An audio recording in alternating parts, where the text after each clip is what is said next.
Last Wednesday, 8 Republicans took the stage at Fiserv Forum in Milwaukee to debate for the first time ahead of the 2024 presidential election. Sparks flew as they sparred for second place status behind former President Donald Trump, who's polling way ahead of the other candidates. Last week, fresh off the heels of the debate, I sat down with UW-Madison Communications professor Mike Wagner to break down some key takeaways and who distinguished themselves among the group.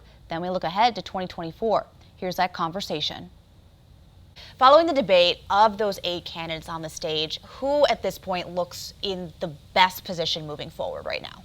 Well, I think Nikki Haley had a good night. She's been someone who's familiar with Republican voters, but hasn't had a huge profile over the last several months. She got a lot of time in the debate to talk about her foreign policy experience. She got in some good attacks on Vivek Ramaswamy, who was having a good first hour of the debate. So I think that she's going to turn some heads. I think Ron DeSantis stopped the bleeding in terms of the media narrative of his campaign being stuck. He expressed what he had done in Florida. He didn't really face any attacks as well, and also lobbed a few attacks. And so those two had pretty good nights.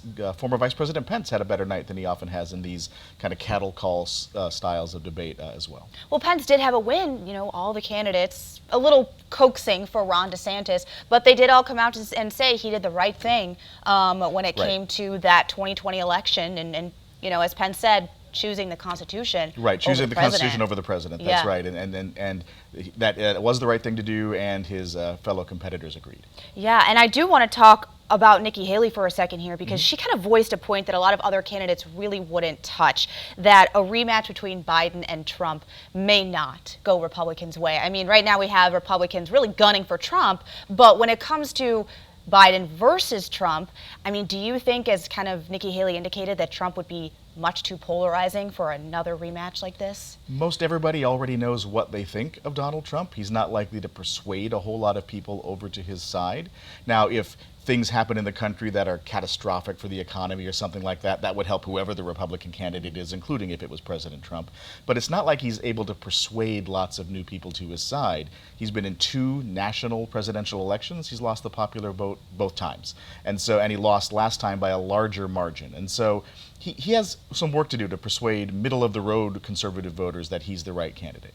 Right. Well, and I have, spoken with, GOP analysts who say he has alienated a lot of people from the party. So, it seems from what experts are saying, a bit of an uphill battle, yes, for him to bring in the people who don't already love him into the fold for him here. It's an issue for him, but it's also the case that elections are usually conducted between one candidate from the Republican Party and one candidate from the Democratic Party. And between Joe Biden and Donald Trump, most Republicans have shown in the past they'll choose Donald Trump. Let's go back to these candidates who were on the debate stage last night. We got a better idea of where they stood on policy, on the issues. Were there any disagreements or agreements in policy that stood out to you?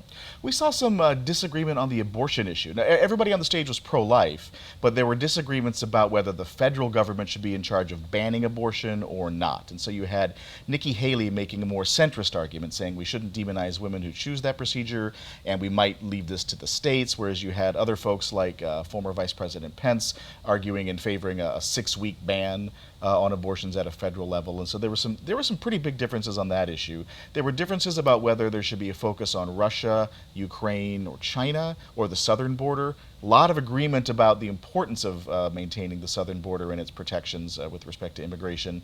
Lots of agreement about crime, lots of agreement about low taxes. The candidates were working last night to distinguish themselves from the elephant not in the room, as Bret Baier, described Trump as, and analysts in particular have said Ron DeSantis really needed to distinguish himself, go away from being considered that Trump-light sort of candidate. Do you think DeSantis or the other candidates did a good job in distinguishing themselves from former President Trump?